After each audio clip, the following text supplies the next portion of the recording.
مثل الذين حملوا التوراة ثم لم يحملوها كمثل الحمار يحمل أسفارا بئس مثل القوم الذين كذبوا بآيات الله والله لا يهدي القوم الظالمين. إن الحمد لله نحمده ونستعينه ونستغفره ونعوذ بالله من شرور أنفسنا ومن سيئات أعمالنا من يهده الله فلا مضل له ومن يضلل فلا هادي له أشهد أن لا إله إلا الله وحده لا شريك له وأشهد أن محمدا عبده ورسوله صلى الله عليه وعلى آله وأصحابه والتابعين وتابع التابعين ومن تبعهم بإحسان إلى يوم الدين. قال الله تبارك وتعالى في الكريم يا أيها الذين آمنوا اتقوا الله حق تقاته ولا تموتن إلا وأنتم مسلمون. Amma ba'd. Ikhwani fi din azakumullah, kaum muslimin yang saya muliakan.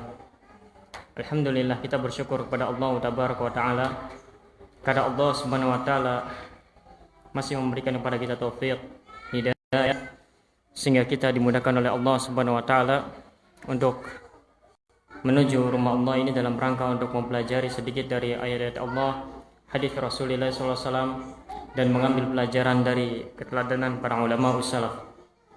Dan kita masih di dalam pembahasan aina nahnu min akhlaqi salaf, dan sekarang kita masuk ke dalam as-salafu wal Qur'anul Karim, para ulama salaf dan Al-Qur'anul Karim. Berbicara tentang keadaan para ulama salaf dan Al-Qur'anul Karim, ini adalah pembicaraan yang sangat indah dan sangat panjang kisahnya. Jika kita ingin mengetahui keadaan para ulama salaf dan Al-Qur'anul Karim, maka lihatlah keadaan kita di hari ini, sebagaimana keadaan kita dengan HP kita, dengan handphone kita.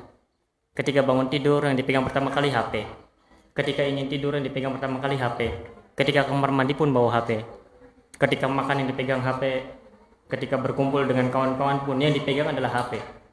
Nah, begitu pula keadaan para ulama salaf dengan Al-Qur'anul Karim. Dahulu para ulama salaf berinteraksi dengan Al-Quran sebagaimana interaksi kita dengan handphone kita, dengan HP kita. Sebagaimana HP itu tidak bisa lepas dari diri kita, maka begitu pula Al-Quranul Karim bagi mereka para ulama salaf. Padahal kita tahu amal ibadah yang dilakukan oleh para ulama salaf. Padahal kita tahu kesibukan mereka. Mereka bukanlah para pengangguran, para ulama itu. Punya kesibukan mengajar, belajar, menulis, jihad di jalan Allah terkadang. Namun masih sempat untuk menghafalkan Al-Quran, untuk membaca Al-Quranul Karim. Atau apabila kita membaca keteladanan para ulama, interaksi mereka dengan Al-Quran di bulan Ramadan, maka niscaya kita akan menganggap bahwasanya kisah-kisah mereka di bulan Ramadan dengan Al-Quranul Karim seperti kisah-kisah dongeng belaka, khayalan saja. Karena bagaimana tidak, para ulama semisal Syafi'i saja selama bulan Ramadan 60 kali khatam Al-Quranul Karim. Ada yang sehari khatam sekian, ada sekian, dan lain sebagainya, banyak. Seakan-akan kesibukannya tidak lain kecuali membaca Al-Quran saja. Padahal mereka pun menuntut ilmu, menulis, mengajar, dan lain sebagainya. Bekerja, mereka pun bekerja. Namun kita akan melihat sedikit dari keteladanan para ulama salaf, sehingga kita bisa berkaca, ternyata kita sangat sekali dari para ulama salaf. Sehingga kita akan melihat bahwasanya ternyata tidak ada yang patut untuk dibanggakan diri kita di hadapan mereka para ulama salaf. Mereka yang menghabiskan waktunya untuk membaca, untuk belajar, untuk menghafalkan Al-Qur'anul Karim. Dan mereka pun adalah orang-orang yang tidak meninggalkan dunia seluruhnya, mereka pun mencari dunia. Sahabat yang mulia Khalid bin Walid pernah berkata, ia mengatakan, syaghalani al-jihadu an kathirin min qiraatil Qur'an. Syaghalani al-jihad fi sabilillah. Jihad fi sabilillah telah menyibukkanku an kathirin min qiraatil Qur'an, dari banyaknya membaca Al-Qur'anul Karim. Jadi Khalid bin Walid menyesal ia tidak bisa menghabiskan waktunya untuk banyak membaca Al-Qur'anul Karim, yang padahal kalau bacaan Khalid bin Walid dibandingkan kita sangat jauh sekali. Tapi Khalid bin Walid, sahabat yang mulia Khalid bin Walid ini menyesal karena jihad telah menyibukkan dirinya dari membaca Al-Qur'anul Karim. Jihad fisabilillah. Adapun kita di zaman ini kita akan mengatakan syaghalani al-jihaz an katsirin min qira'atin. Kalau Khalid bin Walid menyesal karena tersibukkan dengan jihad dirinya itu, berperang melawan orang-orang kafir sehingga sedikit membaca Al-Qur'annya. Kalau kita bukan jihad tapi jihaz, hanya berbeda dal dengan zai saja. Jihaz itu maknanya barang-barang elektronik semisal HP ini. Kita akan mengatakan syaghalani al-jihaz an katsirin min qira'atil Qur'an. HP telah menyibukkanku dari membaca Al-Qur'anul Karim. Itulah pada kita di zaman Al-Qur'anul Karim. Adapun kita tidak ada penyesalan sedikit pun. Tidak ada rasa ketika satu hari terlewat tanpa membaca Al-Quran, diri ini menyesal. Seakan-akan berdosa karena telah meninggalkan ayat Allah Tabaraka wa Ta'ala. Ingatlah, Allah Subhanahu wa Ta'ala memberikan sebuah peringatan dalam Al-Karim. Di dalam surat Thaha ayat 124, Allah mengatakan, "Waman a'rada 'an dzikri fa inna lahu ma'isyatan dhanka." Siapa yang berpaling dari peringatanku, yaitu Al-Qur'anul Karim, fa inna lahu ma'isyatan dhanka, maka baginya kehidupan yang sempit. Kehidupan yang sempit di dunia. Ketika seseorang itu berpaling dari Al-Qur'anul Karim, ia berpaling dari peringatan-peringatan Allah Tabaraka wa Ta'ala yang tertuang di dalam Al-Qur'anul Karim, maka Allah Subhanahu wa Ta'ala akan memberikan kepadanya kesempitan hidup. Mungkin dia memiliki harta yang berlimpah, rumah mewah, mobil dan lain sebagainya, namun hatinya merasa sempit. Seakan-akan hati ini gersang. Padahal musim hujan, tapi hatinya terasa musim kemarau. Kenapa? Karena berpaling dari Al-Qur'anul Karim. Al-Quran hanya dijadikan pajangan saja di rumah. Ketika pun membaca hanya membaca begitu saja di lisan. Bahkan membaca Al-Quran seakan-akan ini adalah tuntutan atau beban yang Allah berikan kepada kita. Tidak. Allah menurunkan Al-Quran bukan dalam rangka untuk beban, tidak. Tapi ingin memberikan kemudahan. Seseorang yang membaca dengan benar, dengan hati yang ikhlas, maka ia akan mendapatkan kenikmatan saat membaca tersebut. Ingatlah, Allah memberikan peringatan ini dalam Al-Quran Al-Karim surat Thaha ini. وَمَنْ أَعْرَضَ عَنْ ذِكْرِي فَإِنَّ لَهُ مَعِيشَةً ضَنْكًا, kata Allah. Bahkan terlebih lagi dari itu, Allah melanjutkan, وَنَحْشُرْهُ يَوْمَ الْقِيَامَةِ أَعْمَى, kami akan bangkitkan dalam keadaan buta. Orang-orang yang berpaling dari Al-Quranul Karim, orang-orang yang tidak mau membaca, mempelajari, menghafal Al-Quranul Karim, Allah akan bangkitkan dia dalam keadaan buta nanti di hari kiamat, di akhirat nanti. Sehingga orang-orang buta ini mengatakan, Qala Rabbi lima hasyartani a'ma, wahai Rabbku, mengapa engkau bangkitkan aku dalam keadaan buta? Qad kuntu basira, padahal dahulu aku di dunia, aku ini bisa melihat. Kita ini semuanya bisa melihat, Masya Allah. Allah Subhanahu wa Ta'ala memberikan nikmat kepada kita berupa kedua mata, sehingga kita pun bisa memandang, melihat. Kita takut, khawatir bahwa orang yang Allah sebutkan dalam ayatnya ini adalah diri kita. Coba bagaimana rasanya kalau yang sedang Allah sebutkan di dalam ayatnya ini adalah diri kita. Kita saat ini bisa melihat, Masya Allah. Lalu ketika dibangkitkan, ternyata kita dibangkitkan dalam keadaan buta oleh Allah. Tidak ada yang lebih mengerikan kecuali buta nanti di hari kiamat nanti, di akhirat nanti. Buta yang tidak ada ujungnya. Kalau di dunia buta, wafat sudah selesai butanya. Namun ketika Allah bangkitkan kita dalam keadaan buta, maka sampai kapanpun, selama-lamanya kita akan tetap buta. Dan tidak ada yang lebih mengerikan kecuali kebutaan kita ketika nanti hari kiamat nanti. Masih hidup di dunia, manfaatkan kesempatan ini dengan baik. Jangan berpaling dari Al-Quran. Pelajari Al-Quran. Baca Al-Quran dengan hati. Baca Al-Quran dengan baik dan benar. Jangan tinggalkan Al-Quranul Karim. Allah mengatakan lagi, ketika seorang hamba ini berkata kepada Allah, Qala Rabbi lima hasyartani a'ma wa qad kuntu basira. Allah mengatakan, Qala kadzalika atatka ayat fanasitaha wa kadzalika al-yawma tunsa. Telah datang kepada ayat-ayat kami Al-Quranul Karim ketika kalian masih hidup di dunia, namun kalian malah melupakannya. Namun kalian malah mencampakkannya begitu saja Al-Quran tersebut, tidak mau dipelajari, tidak mau dibaca, apalagi dihafal. Maka kata Allah Tabaraka wa Ta'ala, wa kadzalikal yaum, maka begitu pula dengan hari ini, kata Allah Tabaraka wa Ta'ala, itu semua akan dilupakan. Kalian semua akan dicampakkan di dalam api neraka. Maka Masya Allah, saya melihat ada beberapa orang-orang yang buta, ada beberapa orang-orang yang memiliki kekurangan, tapi tidak menghalangi seseorang itu untuk mau menghafal Al-Quranul Karim, untuk mau membaca Al-Quranul Karim. Sedangkan kita yang Allah Subhanahu wa Ta'ala beri kenikmatan berupa penglihatan, berupa pendengaran, kadang berupa suara yang indah terdengar, tapi tidak mau kita gunakan nikmat-nikmat tersebut untuk membaca Al-Quran. Tapi kita tidak mau menggunakan nikmat-nikmat tersebut untuk menghafal Al-Quranul Karim. Lantas butuh berapa nikmat lagi harus Allah berikan kepada kita sehingga kita mau untuk membaca, menghafal Al-Quranul Karim.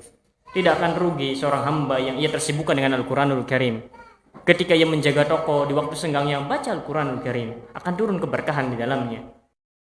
Para ulama salaf, keadaan mereka dan Al-Quran, Masya Allah, seakan-akan Al-Quran ini adalah sesuatu yang tidak akan bisa terpisahkan darinya sedikit pun. Berbeda halnya dengan kita. Sahabat yang mulia Utsman bin Affan pernah berkata, mungkin ini sebabnya kenapa kita jauh dari Al-Quran. Mungkin ini sebabnya kita berpaling dari Al-Quran. Sebagaimana dikatakan oleh sahabat yang mulia Utsman bin Affan. Utsman bin Affan mengatakan, lau tahurat qulubuna ma syabi'na min kalami rabbina. Kalau seandainya hati kita ini bersih, maka niscaya kita tidak akan pernah kenyang dari namanya Al-Quranul Karim. Kalau seandainya hati kita ini bersih, maka niscaya kita tidak akan pernah cukup, tidak akan pernah kenyang dari membaca ayat-ayat Allah, Al-Quranul Karim. Masalahnya hati kita ini kotor, sehingga ketika membaca satu ayat, dua ayat sudah merasa berat, diri ngantuk, dan lain sebagainya, berat untuk membuka lembaran yang baru. Itu semua karena hati kita ini kotor. Ini sebabnya, bukan karena apa-apa, karena hati kita ini kotor. Maka dari itu kata Utsman bin Affan, kalau seandainya hati kita ini bersih, maka niscaya kita tidak akan pernah kenyang untuk membaca Al-Quranul Karim. Terus ingin membaca lagi. Maka ketika seseorang sulit membaca Al-Quranul Karim, lihatlah hatinya. Barangkali hatinya sedang terkotori oleh sesuatu. Imam Ibnu Qayyim Al-Jauziyah rahimahullah ta'ala mengatakan, menasihatkan kita, apabila engkau tidak mendapati hatimu di tiga tempat ini, yaitu yang pertama, ketika seseorang itu bermunajah dengan Allah Tabaraka wa Ta'ala di malam hari. Yang kedua, ketika seseorang itu membaca atau mendengar lantunan ayat Al-Quran. Yang ketika seseorang itu duduk di majelis ilmu. Apabila seseorang tidak mendapatkan hatinya di tiga tempat ini, maka mintalah kepada Allah agar memberikan hati yang baru kepadanya. Kan hatinya telah mati. Dibacakan ayat Al-Quran, diperdengarkan ayat Al-Quran, tidak tersentuh hatinya. Ketika bermunajah berdoa dengan Allah Tabaraka wa Ta'ala, tidak mampu air mata ini menetes. Ketika duduk di majelis ilmu, tidak turun rasa ketenangan di dalam hatinya, maka mohonlah kepada Allah Tabaraka wa Ta'ala agar Allah Subhanahu wa Ta'ala memberikan hati yang baru. Karena pada hakikatnya hati kita telah mati. Sehingga nasihat demi nasihat, kisah-kisah indah dari para ulama, lantunan ayat suci Al-Quran tidak membekas pada hati kita mati. Sehingga ketika melihat kawan kita, saudara kita, kaum muslimin yang lain mendapatkan kenikmatan, yang dalam diri kita ini rasa iri, dengki, dan lain sebagainya, sibuk mengurusi orang lain. Ketika membaca ayat-ayat yang tadi, seseorang dibangkitkan oleh Allah SWT dalam keadaan buta, yang tidak pernah dibangkitkan oleh Allah. Karena hatinya mati, hatinya kotor. Seharusnya seorang muslim itu ketika membaca ayat demikian, ketika membaca hadis-hadis Rasulullah SAW yang mengancam tentang seorang hamba misalkan, maka yang terfikirkan adalah dirinya dan dirinya. Barangkali yang Allah sebutkan dalam Al-Quran itu adalah aku. Barangkali yang disebutkan oleh Allah Subhanahu wa Ta'ala demikian dan demikian itu adalah diriku. Bukan malah terfikirkan orang lain. Tidak. Dan ini mungkin sebabnya kita sulit membaca Al-Quran, kita sulit menghafal Al-Quran, kita sulit untuk mencintai Al-Quranul Karim karena hati kita sakit. Karena hati kita telah mati, maka mohonlah kepada Allah Subhanahu wa Ta'ala agar kiranya Allah Tabaraka wa Ta'ala memberikan kepada kita hati yang baru. Disebutkan oleh sahabat yang mulia Abdullah ibn Amr ibn al-As, qala li Rasulullah sallallahu alaihi wasallam, Rasulullah sallallahu alaihi wasallam, iqra'il Qur'ana fi kulli syahrin. Khatamkanlah Al-Quran selama sebulan. Qultu ini ajidu quwwah. "Duhai Rasulullah, aku mampu untuk menghatamkan Al-Quran kurang dari sebulan." Maka Rasulullah SAW mengatakan, "Qal faqra'hu fi 20 lailatan." Kalau begitu, khatamkan Al-Quran 20 hari sekali.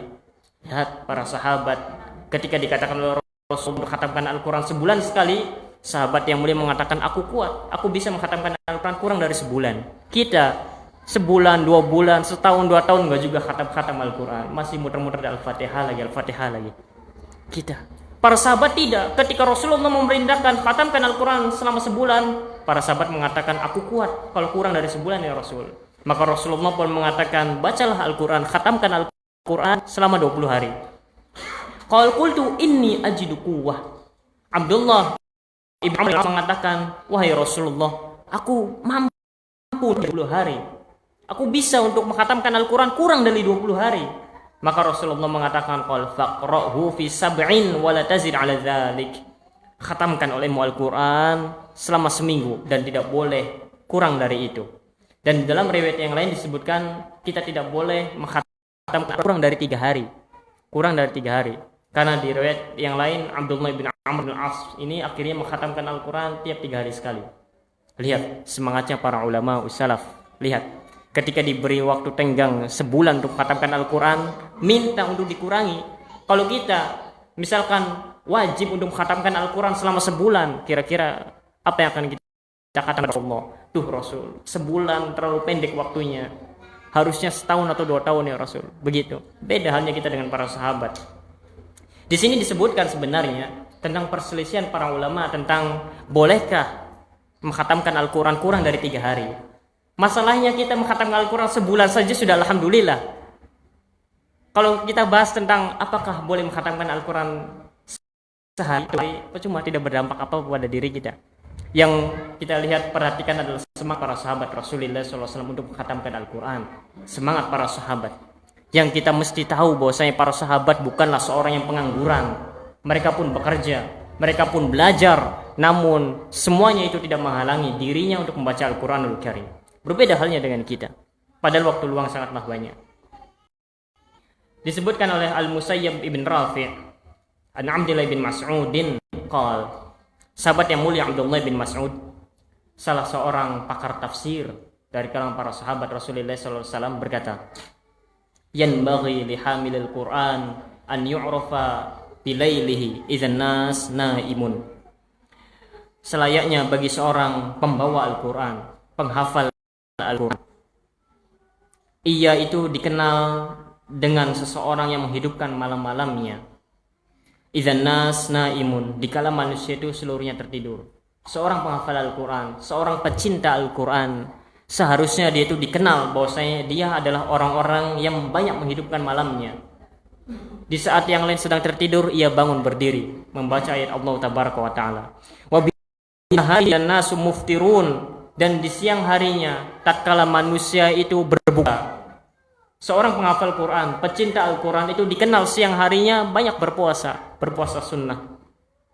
Wa bihuznihi idzan nas farihun, dan seorang penghafal Quran, pembawa Al-Quran itu dikenal dengan kesedihannya dikala manusia yang lainnya itu bergembira, tertawa. Kenapa bersedih? Kenapa bersedih? Karena bekal perjumpaannya dengan Allah itu masih sedikit, belum cukup. Wa bibukaihi idzan nas yudhikun, dan dengan tangisannya manakala manusia itu mereka semuanya tertawa. Para penghafal Al-Quran, orang-orang yang berinteraksi dengan Al-Quranul Karim, mereka itu dikenal dengan orang-orang yang banyak bersedih, orang-orang yang banyak menangis. Dikala orang-orang manusia yang lainnya itu bergembira, dikala yang lainnya itu banyak tertawa, namun ia banyak menghabiskan waktu-waktunya dengan bersedih, menangis, memikirkan negeri akhirat. Wabisamtihi idzan nasu yakhlutun, dan dengan diamnya dikala manusia itu banyak omong. Ketika manusia banyak berbicara, apalagi membicarakan sesuatu yang tidak ada manfaatnya untuknya, maka sang penghafal Al-Quran, pecinta Al-Quran itu dikenal dengan banyak diamnya. Tidaklah ia berucap kecuali apa yang bermanfaat saja untuk dirinya dan untuk orang lain. Ketika tahu pembicaraan ini tidak ada manfaatnya untuk dirinya, untuk akhiratnya, maka ia pun meninggalkannya, ia pun memilih untuk diam. Wa bi khusyu'ihi idzan nasu yakhtalun, dan dengan kekhusyuannya dikala banyak dari kalangan manusia yang sombong, angkuh. Wa yanbaghi li hamilil Qur'an an yakuna mahzunan haliman hakiman sakitan. Dan selayaknya bagi seorang pembawa Al-Quran, penghafal Al-Quran, pecinta Al-Quran, ia itu dikenal dengan orang yang banyak menangis, bersedih. Ia pun dikenal sebagai orang yang memiliki adab yang mulia, sebagai orang yang bijaksana, sebagai orang yang banyak diamnya, tidak banyak omongnya. Seharusnya para penghafal Quran, para pembawa Al-Quran, para pecinta Al-Quran dengan sifat-sifat seperti ini.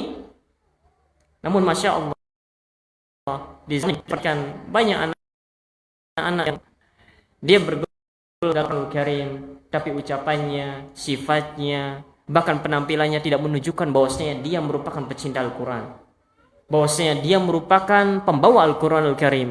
Maka ini menjatuhkan wibawanya sebagai seorang ahli Quran. Kita dapati anak-anak yang Masya Allah, namun penampilannya dengan anak-anak muda yang tidak mengenal agama sama saja. Seharusnya seorang penghafal Al-Quran, pembawa Al-Quran itu dikenal. Dia adalah orang yang banyak menangis, orang yang banyak bersedih, dan penampilannya pun menggambarkan bahwasanya dia adalah keluarga Al-Quran Al-Karim, bahwasanya dia adalah seorang yang membawa Al-Quran Al-Karim. Jangan sampai penampilannya sama saja dengan orang-orang yang tidak pernah belajar atau tidak pernah mengenal Al-Quran sama sekali. Wala yanbaghi li hamilil Quran an yakuna jafiyan wala ghafilan wala sakhaban wala sayyahan wala hadidan. Dan tidak selayaknya Al-Quran bagi seorang pembawa Al-Quran, bagi seorang pecinta Al-Quran itu untuk bersikap keras hati, sombong.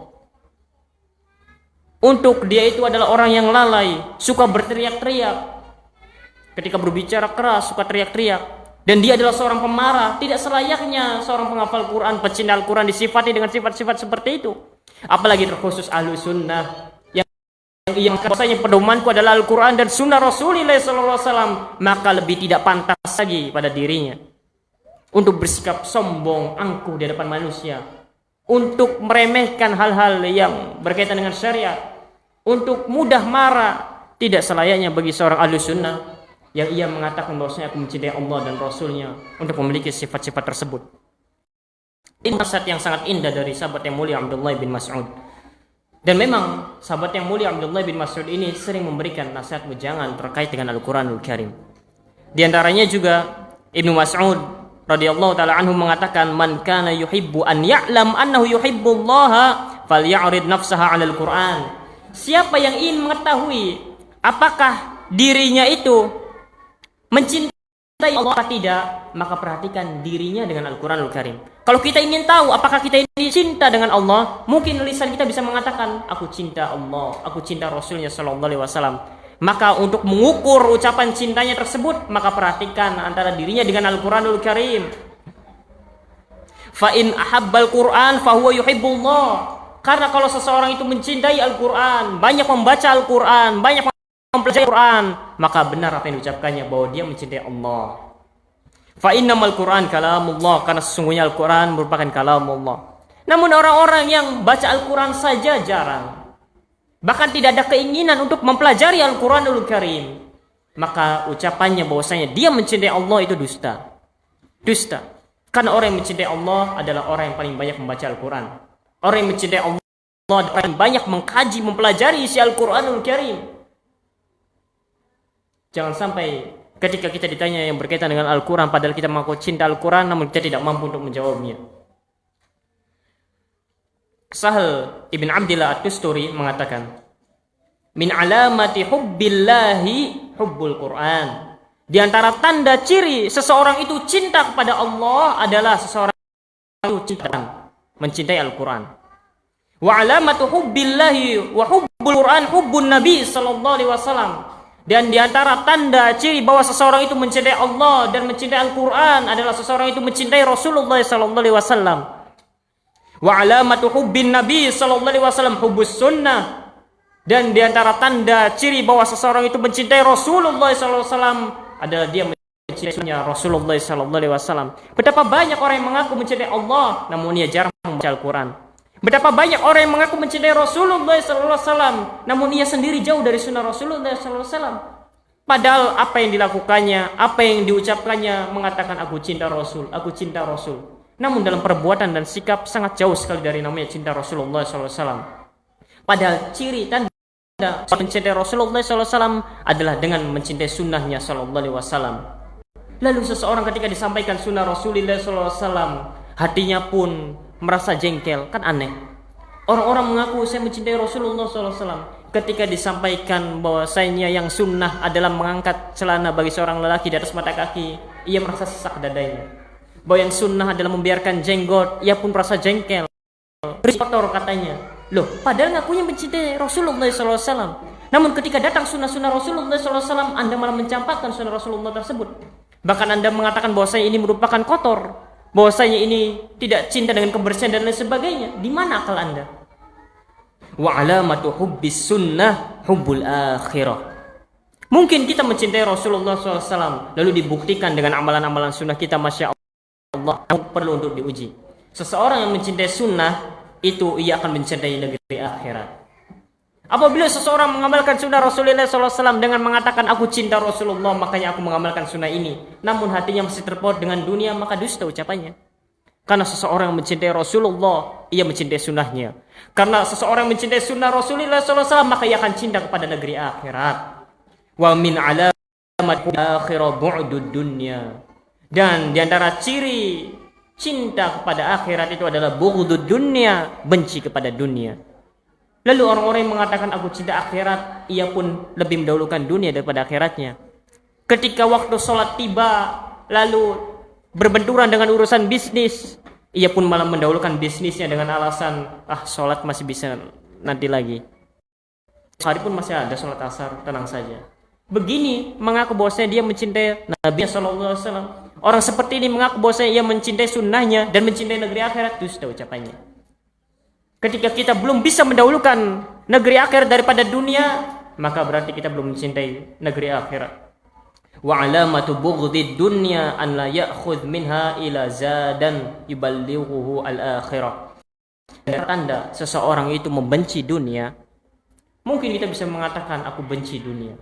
Dunia itu hina, bla bla bla dan sebagainya. Namun lihat, kata Sahal ibn Abdillah Ad-Dusturi, di antara tanda ciri seseorang itu benci kepada dunia adalah tidaklah ia mengambil dari dunia kecuali hanya sebagai bekal saja, seperlunya saja. Yang penting cukup sebagai bekal agar menghantarkannya pada akhirat. Secukupnya saja, tidak berlebihan. Sebagaimana yang para ulama jalani, mereka pun sibuk mencari dunia tapi secukupnya saja, tidak menjadikan dunia itu di hatinya. Syekh Al-Albani rahimahullah ta'ala bekerja hanya memperbaiki jam saja, 2 jam sehari. Sisa waktunya untuk belajar dan belajar dan belajar, bakal menuju negeri akhirat. Sedangkan kita yang mengakunya mencintai Allah, mengakunya mencintai Al-Quranul Karim, mengakunya mencintai Rasulullah SAW, mencintai sunnahnya, bahkan mencintai negeri akhirat, namun waktu kita habis untuk dunia, bagaimana mungkin kita mengatakan cinta kepada Allah, Rasulnya, sunnahnya, dan Al-Quran dan negeri akhirat, sedangkan kita masih tersibukkan dengan dunia. Sedangkan ketika masih ada pilihan misalkan bisnis, urusan harta, dan urusan negeri akhirat, lalu kita mendahulukan dunia, bagaimana mungkin kita mengatakan bahwasanya seseorang itu jujur cintanya? Maka dari sini seharusnya seorang yang mencintai Al-Quranul Karim memiliki sifat-sifat demikian. Disebutkan oleh Yunus ibn Jubair, Syaya'na junduban, aku pernah pergi menemani Jundub. Qultu lahu ausina, aku pun berkata kepada Jundub, berilah kami nasihat.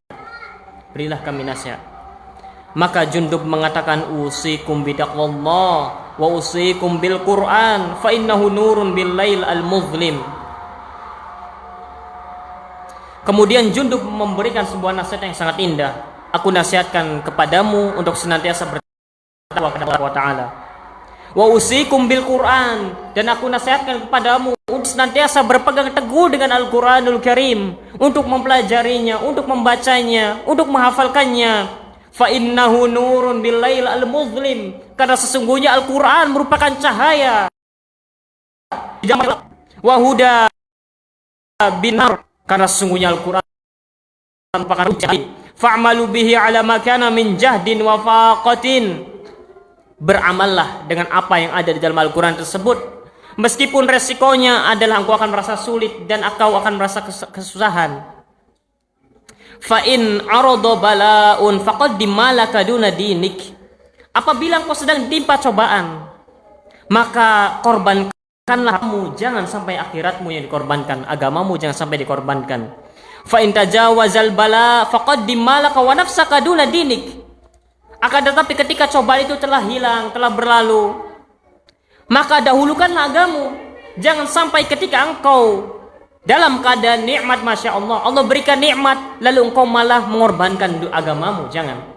Namun ketika engkau ditimpa ujian, ditimpa Allah Tabaraka wa Ta'ala, maka jangan sampai engkau korbankan agamamu. Tapi korbankan saja hartamu dan lain sebagainya, agamamu jangan.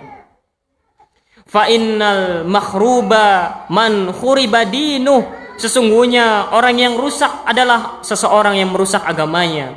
Wal masluba man suliba dinuh. Dan seorang yang dicuri pada hakikatnya adalah orang yang dicuri agamanya.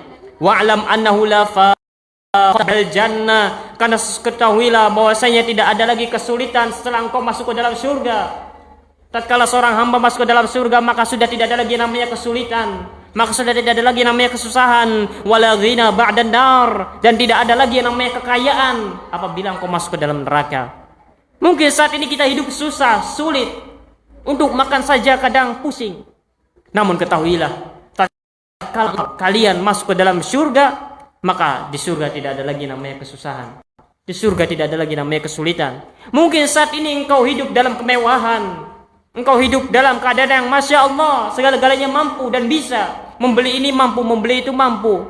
Tiap hari hanya dihabiskan dengan tertawa dan tertawa. Maka ketahuilah, ketika engkau masuk ke dalam neraka, maka sudah tidak ada lagi di dalam kekayaan, tidak akan lagi terpancar dari wajahmu tawa ceria, tidak lagi sebagaimana dahulu engkau pernah tawa di dunia. Maka ketahuilah bahwasanya inilah tujuannya. Dan yang seorang ulama Jundub menasihatkan, mewasiati agar berpegang teguh dengan Al-Quran, meskipun resikonya itu besar, meskipun ketika kita mengamalkan Al-Quran kita akan mengalami kesulitan, kesusahan, diremehkan dan lain sebagainya. Namun ketika kita sudah masuk ke dalam surga, insya Allah biiznillah, maka di dalam surga sudah tidak ada lagi namanya kesulitan dan kesusahan. Berkata Abi Imran Al-Jawni an Jundub, Jundub berkata lagi, kunna ghilmanan hazuwarah ma'a Rasulillah sallallahu alaihi wasallam. Dahulu kami adalah seorang anak-anak kecil, pernah bersama Rasulullah sallallahu alaihi wasallam. Fata'allamna al-imana qabla an nata'allama al-Qur'an. Kami mempelajari iman, masalah iman sebelum kami mempelajari Al-Quranul Karim. Tsumma ta'allamna al-Qur'ana fazdadna bihi imanan. Kemudian kami pun setelah mempelajari iman, masalah keimanan, kami pun mempelajari Al-Quranul Karim. Kami menghafalnya, kami belajar tentang tafsir yang di dalamnya. Fazdadna bihi iman, maka tidaklah menambah pada diri kami kecuali keimanan. Di sini ada pertanyaan mungkin terbesit di sebagian para pembelajar dan para thalabatul ilm, manakah yang harus didahulukan antara menghafal Al-Quran dan belajar bahasa Arab? Menghafal Al-Quran dan belajar bahasa Arab. Saya sering ditanya seperti itu. Kemudian saya menjawab, yang wajib adalah engkau belajar tentang masalah tauhid dahulu. Belajar tentang masalah tauhid. Kenapa? Karena para sahabat mereka membekali dirinya dengan tauhid, kemudian barulah mereka menghafalkan Al-Quranul Karim. Maka tatkala mereka membaca Al-Quran, menghafalkan Al-Quran, bertambahlah keimanannya. Karena sebelumnya ia telah mempelajari tentang masalah tauhid, akidah yang lurus dan benar. Sedangkan Masya Allah di zaman ini banyak orang yang menghafal Al-Quran, banyak orang yang belajar bahasa Arab, tapi tidak dibekali dengan tauhid, tidak dibekali dengan akidah yang lurus. Akhirnya apa? Bingung, tidak mengerti tentang permasalahan-permasalahan tauhid. Lalu ia pun akhirnya melanggar syariat Allah Tabaraka wa Ta'ala. Betapa banyak penghafal Al-Quran yang tidak mengerti tentang keimanan. Betapa banyak penghafal Al-Quran yang dia hafal hanya di lisan saja, tidak mengerti mana ba pada bismillah itu apa. Bismillahirrahmanirrahim, alhamdulillahirabbil alamin. Ba pada bismillahirrahmanirrahim itu maknanya apa? Padahal ba pada bismillahirrahmanirrahim mengandung tauhid, akidah yang sangat biasa. Yang ketika seorang hamba memaknai ba di situ dengan baik dan benar, maka seseorang hidupnya akan nyaman, tentram. Betapa banyak kita menghafal Al-Fatihah, kita menghafal ayat-ayat yang lain, tapi kita tidak mengetahui kandungan ayat-ayat dan pelajaran terkandung di dalam surat-surat tersebut. Maka para sahabat Rasulullah SAW, mereka mempelajari perihal iman dan tauhid dan akidah terlebih dahulu sebelum mereka untuk menghafalkan Al-Quranul Karim. Berkata Abdurrahman, ia mengatakan bahwasanya akhadnal Qur'ana an qaumin, kami belajar dari satu kaum, akhbaruna annahum kanu idza ta'allamu 10 ayatin lam yujawizuhunna ilal 10 al-ukhar. Kami belajar Al-Quran kepada suatu kaum, yang kaum ini mengkabarkan kepada kami bahwasanya tidaklah kami menghafalkan 10 ayat Al-Quran kecuali kami akan mempelajari dulu makna 10 ayat tersebut. Kami tidak akan menambah tersebut hafalan yang baru sebelum kami paham betul 10 ayat ini maknanya apa. Siapa mereka? Mereka adalah para sahabat Rasulullah SAW. Para sahabat Rasulullah SAW tidaklah mereka menambah hafalannya dari 10 ayat ini kecuali apabila ia telah faham tentang makna yang terkandung dalam ayat ini. Hatta ya'lamu ma fihinna, sampai mereka mengetahui apa yang terkandung di dalam ayat ini. Fakunna nata'allamul Qur'ana wal, kami para tabi'in mempelajari Al-Quran wa yarithu Al-Quran dana qaumun, akan datang generasi setelah kami ini yasrabunahu syurbal ma, yang mereka membaca Al-Quran seperti orang yang meminum air. Seperti orang meminum air. Dia mempelajari Al-Quran, dia menghafal Al-Quran, dia membaca Al-Quran seperti seseorang yang minum air, lewat begitu saja di tenggorokannya. La yujawizu taraqiyahu, mereka membaca Al-Quran, namun Al-Quran tersebut tidak melebihi tenggorokannya, maknanya tidak sampai ke hati-hati mereka. Lihat, seorang tabi'in yang mulia yang berkata, dan kita hidup setelah zaman tabi'in, dan mungkin yang dimaksud oleh beliau rahimahullah ta'ala adalah diri kita ini. Kita membaca Al-Quran layaknya kita meminum air, basah tenggorokan kita tapi tidak sampai ke dalam hati kita. Kita membaca Al-Quran begitu di lisan kita, namun bacaan Al-Quran tersebut mana-mananya tidak menancap kuat dalam hati kita. Kita khawatir dan orang-orang semacam ini banyak. Bahkan dahulu di zaman sahabat Rasulullah SAW, Ali bin Abi Thalib, yang mana dia adalah seorang khalifah, dia dibunuh oleh seorang penghafal Al-Quran.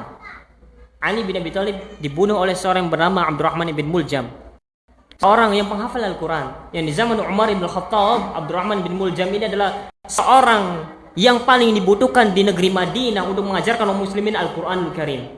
Namun lihat, Abdurrahman bin Muljam bukan seorang sahabat, bukan seorang sahabat Rasulullah SAW. Karena bacaannya tidak sampai kepada hatinya, akhirnya ia pun terkena syubhat. Akhirnya ketika ia pun dialih tugaskan ke negeri Mesir, ia bergabung dengan gerombolan Khawarij, orang-orang Khawarij. Akhirnya ia pun bergabung dengan orang Khawarij, lalu akhirnya dia pun membunuh Ali bin Abi Thalib. Seorang yang memiliki Al-Quranul Karim, namun Al-Qurannya tidak sampai ke hati-hati mereka. Maka dari itu pentingnya iman, pentingnya akidah yang lurus sebelum kita menghafal Al-Quran, sebelum kita mempelajari benar-benar bahasa Arab. Bekali diri ini dengan akidah dan manhaj yang sahih, agar jangan sampai nanti ketika datang kepada kita orang yang, jangan dikira orang-orang yang menyimpang itu bodoh-bodoh, tidak paham Quran, tidak paham hadis, makanya tidak hafal Quran dan tidak hafal hadis. Mereka hafal Al-Quran, bahkan ibadah mereka Masya Allah, namun pemikiran mereka menyimpang, sesat dan menyesatkan. Tidakkah kita melihat orang yang mengebom sana, mengebom sini, tatkala dilihat dia pun berjenggot, dia pun menggunakan celana cingkrang, karena mereka pun beribadah, mereka pun membaca hadis-hadis Rasulullah SAW. Mereka pun hafal Al-Quranul Karim, akan tetapi hafalannya tersebut, Al-Quran dan hadisnya tidak sampai ke hati-hati mereka. Maka dari itu pentingnya untuk mempelajari akidah dan iman terlebih dahulu. Dan mungkin ini sedikit yang bisa kita sampaikan. Semoga sedikitnya ini bermanfaat untuk diri kita. Dan pesan terakhir, agar jangan sampai meninggalkan Al-Quran. Tiap hari harus dibaca Al-Quran itu. Harus ada target, kira-kira kapan kita khatam menyelesaikan Al-Quran.